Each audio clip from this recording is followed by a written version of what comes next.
Hello, xin chào tất cả các bạn đã quay trở lại với kênh Architect 1904. Thì hôm nay mình làm một cái clip để chia sẻ với các bạn về một yếu tố rất là mới và mang theo rất là nhiều kỳ vọng. Đó là cái thông số Sheet Collection ở trong phiên bản Revit mới nhất là Revit 2026. Cái thông số này mình đã nhắc đến một lần ở trong cái clip review về Revit 2026 mình đã đưa lên trên kênh của mình cách đây ít hôm.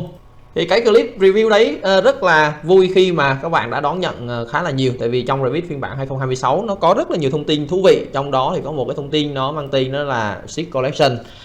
Tuy nhiên cũng phải mất một vài ngày để mình làm quen với cái thông số này và mình suy nghĩ những cái kịch bản có thể có để khi chúng ta sử dụng nó ở trong cái môi trường chúng ta đang thiết kế và hành nghề ở Việt Nam thì nó sẽ được cái gì và mất cái gì. Ban đầu thì cơ bản mà nói thì mình rất là hy vọng vào cái con số này nó sẽ giải quyết được một số vấn đề của chúng ta. Tuy nhiên đó là nói thẳng ra mà nói thì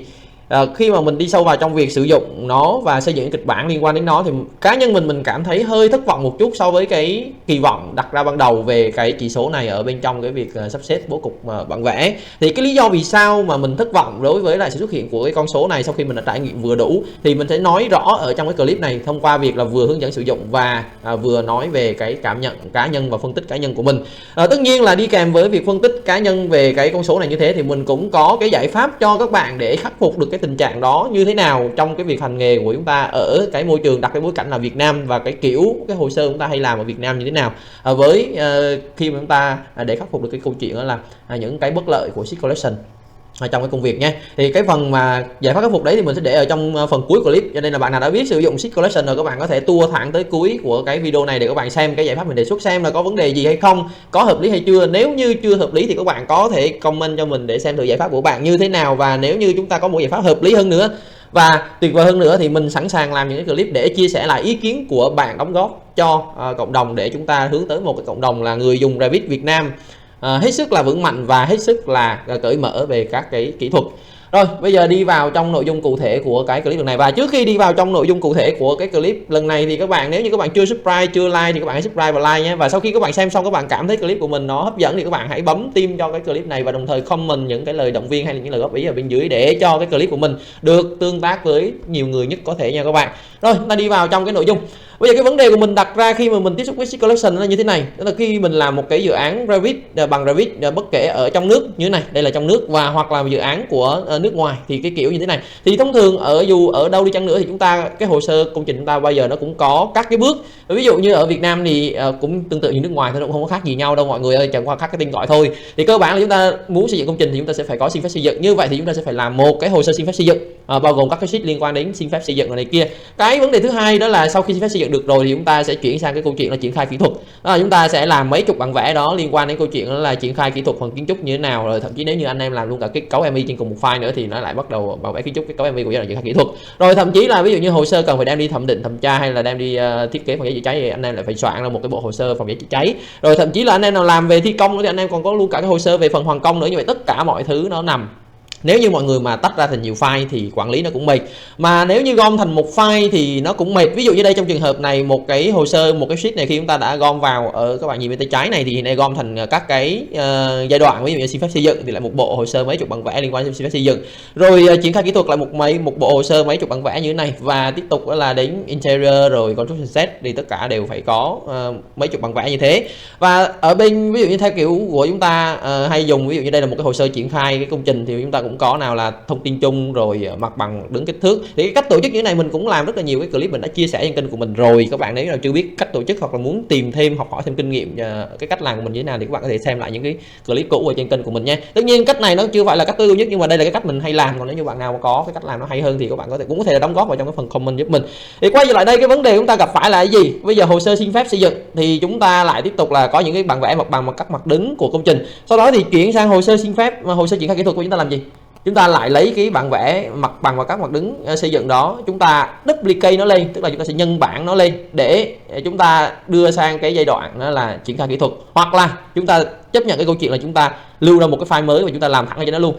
Vì có hai cái câu chuyện xảy ra. Bây giờ các bạn mà duplicate lên các bạn làm thì các cái view mà được bài trí trong cái sheet nó sẽ bị duplicate lên, và tất nhiên là ví dụ mức độ detail ở mỗi giai đoạn nó sẽ khác nhau. Hoặc là các bạn lưu ra hẳn một file mới thì bây giờ nếu như hồ sơ xin phép nó có vấn đề và các bạn cần phải làm lại một cái hồ sơ xin phép mới, như vậy thì cái công sức mà các bạn làm ở trên cái hồ sơ mà triển khai kỹ thuật đã làm gì, đáng lý các bạn chỉ cần đi update thôi. Thì bây giờ các bạn gần như là phải đi dò thủ công giữa hai file, nếu trong trường hợp các bạn làm tách file đây nha. Thì bây giờ các bạn phải đi dò giữa hai file xem là thay đổi như nào, hoặc là ví dụ như bây giờ các bạn đi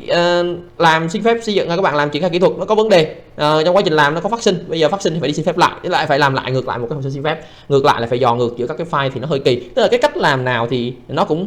có cái sự gọi là khó khăn. Thế bây giờ cái quay ngược trở lại đây thì mình cũng trăn trở nhiều, cho nên là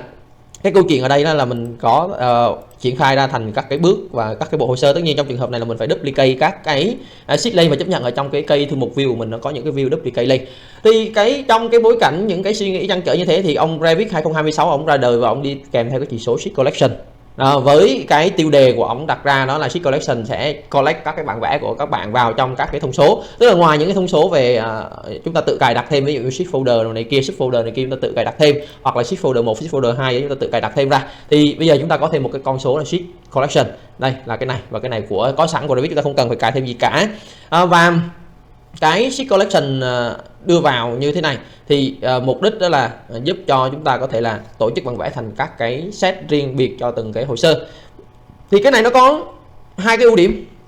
cơ bản mà nói thì nó có hai cái ưu điểm nổi trội và mình nghĩ là nó giải quyết được cái mong muốn của mình. Đó là thứ nhất, bây giờ chúng ta đi vào trong cái thao tác mà tạo ra sheet collection này nhé. Bây giờ mọi người muốn tạo một collection mới thì mọi người chỉ kích chuột phải vào phần sheet này và mọi người sẽ bấm vào cái new sheet collection, sau đó thì mọi người sẽ đặt tên cho nó. Ví dụ như đây là hồ sơ phòng cháy chữa cháy chẳng hạn, không? Hay là hồ sơ thẩm tra đi, không? Chẳng hạn như thế ha. Thì chúng ta sẽ có những cái sheet collection cái kiểu như này. Ví dụ mình đã tạo ra các cái sheet collection sẵn ở trên cái file này, ví dụ như hồ sơ PCC, hồ sơ thẩm tra, hồ sơ xây dựng, hồ sơ thiết kế kiến trúc. Thì sau khi mà chúng ta có một cái sheet collection như thế này thì chúng ta muốn đưa cái bản vẽ nào vào trong cái sheet collection nào thì chúng ta có hai cách. Một là chúng ta có thể là bấm vào trong cái sheet này và chúng ta sẽ chọn cái sheet collection của nó ở trong cái list này, chúng ta sổ ra, ví dụ đây là hồ sơ thiết kế kỹ thuật triển khai kỹ thuật kiến trúc ở đây, thì mình bấm vào đây thì nó sẽ nhảy vào trong cái hồ sơ nữa nằm. Hay là bây giờ cái danh sách bản vẽ này nó sẽ nằm ở trong cái hồ sơ xây dựng chẳng hạn như thế, tức là một cái sheet như thế này nó sẽ nằm vào trong một cái collection, nó nằm ở trên collection này, còn bên dưới này là cái phần mà chưa có vào collection nha. Thì ví dụ như mà bằng kiến thức tầng 2 mình cho nó vào trong cái hồ sơ là xin phép kiến trúc, việc cách thứ hai chúng ta có thể gấp thả vào trong cái collection như thế này. Thì đây là hai cách chúng ta thể đưa vào đó. Và đồng thời Revit cũng nói rõ luôn đó là nhờ cái kiểu collection như thế này cho nên là trong một cái file Revit chúng ta sẽ có được hai sheet mà nó cùng cái sheet number với nhau. Đó, trước đây chưa có sheet collection thì chúng ta sẽ không có làm được cái câu chuyện đó. Cho nên cái câu chuyện ở đây tại sao trong cái hồ sơ này mình bắt đầu mình phải đưa ra cái mã bản vẽ là theo từng giai đoạn. Ví dụ như là xin phép xây dựng thì mã bản vẽ đó là A00, rồi triển khai chi tiết thì cái mã bản vẽ nó là mã B, construction set thì mã của nó là mã C, và interior mã của nó là mã Y chẳng hạn như thế. Hoặc là ví dụ như bên này thì mình chấp nhận cái câu chuyện là mình không có đặt mã gì hết, cho nên là tự nhiên bây giờ mình muốn ở trong cùng một file của mình hồ sơ xin phép xây dựng, ví dụ mặt bằng nó là KT bao nhiêu đó, KT 001, hoặc bằng tầng 1 KT 001. Thế bây giờ sang cái hồ sơ triển khai kỹ thuật thì mình vẫn muốn là bảo lưu được KT 001 cho mặt bằng kích thước của tầng 1. Tuy nhiên bây giờ nhưng mà hai cái đó phải tồn tại song song với nhau trong cùng một lúc, để khi nào mà mình cần update lại cái hồ sơ xin phép xây dựng thì mình quay ngược lại là xong, chứ mình không phải là mình lấy nó nữa, mình không phải chỉnh sửa gì nữa thì nó lại đó. Thì mình hy vọng là cái sheet collection nó giải quyết được câu chuyện đó. Thì đúng là nó giải quyết được thiệt. Bây giờ cái cách giải quyết như thế này, ví dụ mọi người muốn trong hồ sơ xin phép xây dựng mọi người có cái mặt bằng kích thước tầng 1 ha, đó rồi mình đã làm rồi, mặt bằng kích thước tầng 2, rồi mọi người muốn ở trong hồ sơ triển khai kỹ thuật kiến trúc thì mọi người cũng có là mặt bằng tầng 1 và mặt bằng kích thước tầng 2. Như vậy thì lúc này đối với để giải quyết được cái câu chuyện đó thì mọi người sẽ kích chuột phải vào trong một cái sheet. Tại vì Revit đã khẳng định rõ đó là một sheet trong một thời điểm nó chỉ có thể nằm ở trong một cái collection hay là ở trong một cái nguyên bản, một cái model, cái dự án chúng ta mà chưa có bỏ collection nào, tức là nằm ở một chỗ thôi. Một khi các bạn đưa vào trong collection thì ở trong cái cây thư mục tổng này nó biến mất.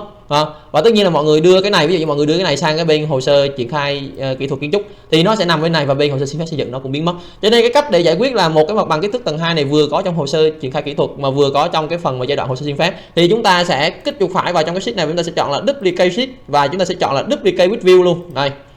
Đây là cách mình làm. Và khi mình duplicate with view thì trong này có 3 tùy chọn, thì chắc chắn là mình sẽ duplicate as a dependent để làm gì? Để khi mà có một cái sự chỉnh sửa ở view này, tức là ở cái sheet này thì ở cái sheet khác mình vẫn có sự chỉnh sửa theo nó, mình chấp nhận cái câu chuyện đó luôn. Chứ mình không muốn đi chỉnh sửa chạy lòng vòng này kia. Còn nếu như các bạn mà duplicate với bình thường thôi, duplicate với view independent, tức là view độc lập, thì các bạn là ví dụ các bạn sẽ có hai cái view độc lập ở trên hai cái sheet độc lập với nhau. Ở đây thì mình thích là duplicate as dependent nhiều hơn và mình sẽ bấm OK. Thì như vậy thì lúc này chúng ta sẽ có là chúng ta sẽ có một cái mặt bằng ở đây là mặt bằng kích thước tầng 2 và nó có mang cái mã là A1021 là nhân bản của cái bảng này. Thì bây giờ mình sẽ kéo cái này xuống cái sheet collection, đó là xin phép xây dựng. Rồi sau đó thì mình sẽ rename nó rồi mình sẽ đổi cái này trở thành là 102 bình thường thôi. Như vậy thì mọi người có thể thấy là lúc này này, trong một cái file dự án của mình có hai cái sheet A102 và hai cái sheet đó đều là mặt bằng kích thước tầng 2. Đây là hai cái này, và hai cái sheet này nó nằm ở trong hai cái bộ hồ sơ khác nhau, đó là hồ sơ triển khai kỹ thuật và hồ sơ xin phép xây dựng, tức là hai cái giai đoạn của hồ sơ khác nhau. Như vậy bất kỳ lúc nào mình cần một cái set hồ sơ nào nó cũng đầy đủ bản vẽ hết. Và với cách làm này thì mọi người có thể sắp sẵn ra các cái sheet mà tương ứng với các bộ hồ sơ để kiểm soát được khối lượng bản vẽ chúng ta cần phải hoàn thiện ở trong như thế nào. Nhưng mà cái nhược điểm của nó, cái câu chuyện ở đây đó là chúng ta nếu chúng ta cứ duplicate như thế này, duplicate như thế này thì cái file chúng ta thực ra mà nó sẽ phình to ra về số lượng view, ví dụ như và số lượng sheet trên cùng một file, tất nhiên nó kéo theo nhiều thứ, nó phiền nhiễu, mình cảm thấy phiền nhiễu khác. Còn các bạn nếu như các bạn cảm thấy không có gì phiền nhiễu đối với các bạn thì các bạn vẫn cứ dùng sheet collection như bình thường nhé. Ví dụ như ở đây mình sẽ quay ngược trở lại, ví dụ như là cái phần view mặt bằng đi, mặt bằng triển khai thì mọi người thấy lúc này nó mặt bằng cái sheet mà có tầng 1 là mình đã duplicate ra thì nó có thêm một cái dependent ở đây, và bây giờ ban nãy mình mới làm cho mọi người xem là tầng 2 thì bây giờ nó có thêm dependent đây. Và dependent thì có nghĩa là sao, mỗi cái sự thay đổi trong một cái view này, kể cả ghi chú ghi text này kia, thì ở trong cái view dependent nó sẽ thay đổi theo, và như vậy thì mọi người không cần phải tốn công đi cập nhật kể cả detail chi tiết ở trong cả hai sheet nữa. Thì đó là cái sheet collection mang lại rất là tuyệt vời, đến thời điểm này mình thấy rất là tuyệt vời. Rồi nó còn một cái điểm tuyệt vời nữa nếu như các bạn sử dụng sheet collection trong cái việc này, đó là nếu như các bạn chọn câu chuyện là in ấn print ha, print, và bây giờ chúng ta bấm select sheet view, view and sheet và mình bấm select ở đây thì tất cả những cái collection mà mọi người đã tạo ra, ví dụ như ở đây các collection như thế này, không, mọi người có thể là ở đây mình sẽ tắt đi hết ha. Thì bây giờ mọi người có thể chọn nhanh cái sheet mà mọi người cái cần làm ở đây. Ví dụ như bây giờ người muốn in hồ sơ xin phép xây dựng đúng không, mọi người dừng đánh vào đây, mọi người có thể thấy là các cái bản vẽ thuộc cái collection này có sẵn đây, hoặc là thiết kế kiến trúc mọi người hiện nay mình bỏ hai cái sheet này vào thì nó có sẵn. Như vậy thì mọi người không cần phải đi lưu tạo các sheet thủ công là lưu nữa, mọi người đã tạo đây rồi thì nó nhảy vào đây. Cái này cũng là một cái điểm tuyệt vời đó. Như vậy thì về mặt cơ bản thì hai cái này nó tạo nên một cái tính tuyệt vời của sheet collection. Nhưng cái mà mình không thích đó là cái câu chuyện mình phải duplicate các cái sheet và các cái view lên quá là nhiều nếu như mình muốn tổ chức nguyên phụ bộ hồ sơ. Cái mình mong chờ đó là nếu như được thì cái ông sheet collection này ống giống như là một cái thẻ tag ấy, và trên đó ví dụ như một cái sheet như thế này nó có thể nó gắn nhiều cái tag. Đây ví dụ như một cái sheet kích thước như thế này có thể gắn nhiều cái tag, và sau khi mà gắn được những cái tag đó rồi ấy, gắn những cái tag đó vô rồi thì bây giờ mình muốn là hiển thị theo cái tag nào thì nó sẽ nằm ra, chứ mình không phải đi duplicate các cái view và các cái sheet nữa. Như vậy thì cái mô hình của mình nó sẽ nhẹ nhàng hơn và cách quản lý của mình đỡ nhức đầu hơn, mình đỡ phải thêm một cái câu chuyện mình phải nhớ. Còn nếu như bây giờ mà dùng như kiểu như thế này thì mình sẽ phải chấp nhận cái câu chuyện là mình đi duplicate các cái sheet này lên, đồng thời các cái view lúc thì tùy theo mục đích sử dụng thôi, lúc thì independent, lúc thì dependent view, để tùy theo mục đích sử dụng của các bạn, của team của các bạn nhé. Thì mình hy vọng là những cái phiên bản kế tiếp thì có sự tiến triển về sheet collection theo như cái mong muốn của mình. Vậy thì trong lúc mà nó chờ cái sự cập nhật đó thì mình vẫn trăn trở, thế bây giờ phải làm sao đúng không? Như vậy thì bây giờ đến cái phần mà phân tích của mình rồi về cái sheet collection rồi, bây giờ đến cái phần giải pháp mình đang sử dụng như thế nào nha, để mình có thể là tổ chức được cái cây thư mục hồ sơ sheet như mình mong muốn. Để khi mà trước khi trình bày những cái đó thì bây giờ mình sẽ hướng dẫn các bạn cái cách mà để chúng ta có thể đưa những cái sheet này ra khỏi collection. Thì thật ra thì mọi người chỉ cần là ví dụ như những cái sheet này đó, mọi người chỉ cần chọn những cái sheet này và bây giờ chúng ta đưa cái collection nó về none thì tất cả mọi thứ là nó sẽ ra khỏi cái collection này. Ví dụ như đây các cái sheet này nhá, mình sẽ đưa cái sheet collection này về none là nó sẽ ra khỏi collection đó. Đây là cái ở trong đó thì nó có hai cái dependent thì mọi người lưu ý nhé, hai cái này nó trùng với lại cái bên ngoài cho nên là cái hai cái này nó sẽ không đưa ra khỏi cái collection này được, chỉ có mỗi cái ông này là được đưa ra khỏi collection thôi. Đó là như vậy thì có hai điểm nổi trội của sheet collection, đó là chúng ta có tồn tại được trên cùng một thời điểm là hai cái sheet nó cùng mã hiệu sheet number như nhau, đồng thời là cái phần in ấn của bạn nó rất là tuyệt vời ha. Rồi bây giờ chính thức đi sang cái giải pháp mà mình đang sử dụng. Thì ở đây về cái câu chuyện đó là đối với các sheet mình sẽ gắn thêm cho nó cái project parameter để mình phân loại. Thì đối với project parameter mình cũng đã làm khá nhiều cái clip liên quan đến việc là gắn thêm project parameter cho sheet, cho view và đồng thời tổ chức cái cây thư mục của Revit như thế nào ở trong này bằng cái thông số đó. Thì các bạn nếu như các bạn muốn các bạn thể tìm lại những clip đó ha. Thì cái clip mà mình nói với các bạn đó là cái clip này mình làm cách đây cũng 4 năm rồi và cũng khá là nhiều bạn thích cái cách mà mình đã diễn giải trong này. Như vậy thì cái việc mà để tạo ra được cái thông số như shift folder 1, shift folder 2 như thế này thì mình sẽ không có trình bày lại nữa để mất thời gian nhé. Và với cách làm như thế, ví dụ trong cái phần project parameter như thế này, và mình đã tạo thêm, bây giờ mình đã tạo thêm 3 cái thông số nữa tạm thời để ví dụ với các bạn thôi, đó là tương ứng với cũng gài cắm vào trong cái sheet nhé. Ví dụ đây là mình cài cắm thêm cái chỉ số là một cái parameter mang tên là sheet xpxd, là viết tắt của xin phép xây dựng, và mình để ở cái dạng là data là test ở trong cái group test luôn, để cho cùng cái group những cái này. Và cái này mình sẽ gắn vào dạng là instant và mình đưa vào trong cái category là sheet. Và tương tự như vậy thì mình cũng làm cho một cái tham biến là sheet tkkt và một cái sheet là pccc, phòng cháy chữa cháy, làm cho cái giai đoạn mà cần phải đi in hồ sơ để thiết kế thêm phòng cháy chữa cháy này kia thì mình sẽ làm theo cái này. Tức là, rồi tùy theo các bạn, như các bạn muốn thêm cái gì nữa thì các bạn thêm vào, ví dụ sheet hoàn công ha, rồi sheet interior này kia thì các bạn có thể là thêm vào. Thì sau khi mà mình đã thêm vào xong thì mình ok xong rồi, bây giờ mình đi sắp xếp những cái sheet của mình. Thì với cách làm này của mình á, thì các bạn sẽ không cần phải duplicate các cái sheet và các cái view lên, vì tất cả mọi thứ chúng ta làm lên trên một cái sheet thôi. Ví dụ như bây giờ như thế này, cấu tạo ví dụ như bây giờ mình có mặt bằng kích thước đã nha, với các cái sheet liên quan đến kích thước. Bây giờ kích thước tầng 1, kích thước tầng 2 và kích thước tầng 3, rồi kích thước mái và kích thước đỉnh mái. Thì mình sẽ cho nó là, thứ nhất về cái chỉ số là sheet xpxd thì mình sẽ cho nó là hồ sơ xin phép xây dựng. Cái đại lượng này các bạn dựng nhầm một lần, sau đó thì các bạn sẽ mở cái sheet sổ list này là các bạn sẽ lấy được. Sau đó thì ở bên cái sheet mà về tkkt này thì mình sẽ cho nó là thuộc về hồ sơ thiết kế kiến trúc luôn. Trong cái hồ sơ này cũng có, trong hồ sơ xin phép xây dựng cũng có. Rồi bây giờ tiếp tục nha, bây giờ cái sheet là mặt đứng trục AB, tức là cái mặt đứng phía trước và cái mặt đứng bên hông, mình cũng cho nó hai cái thông số như này. Mặt đứng trục BA thì bên hồ sơ triển khai kỹ thuật chi tiết mới có, rồi mặt rồi đại khái như thế. Rồi các cái mặt bằng như là bố trí vật dụng tầng 1, tầng 2, tầng 3 thì nó ở bên cái này mới có, còn ở bên xin phép xây dựng không có. Tức là đại khái như thế, mình xét thử các bạn xem nhé. Rồi sau khi mình set cái đó rồi ấy, thì bắt đầu mình lại làm thêm một cái thao tác nữa, tức là ở trong cái cây thư mục của sheet như thế này, mình tiếp tục với những kiến thức mình đã trao đổi trong cái clip ban nãy mình đã nói các bạn rồi. Thì bây giờ mình vào trong browser organization của cái phần sheet này, mình sẽ tạo ra thêm các cái cách quản lý, ví dụ như quản lý hồ sơ xin phép xây dựng, quản lý theo hồ sơ thiết kế chi tiết về kiến trúc. Đó thì bây giờ trong mỗi cái này thì mình setting cái gì đây, mình sẽ vào trong phần edit cho các bạn xem không. Thứ nhất là về filter là bộ lọc, thì mình sẽ lọc theo, ví dụ như đối với hồ sơ xin phép xây dựng thì mình sẽ lọc theo cái chỉ số là sheet gạch ngang xpxd,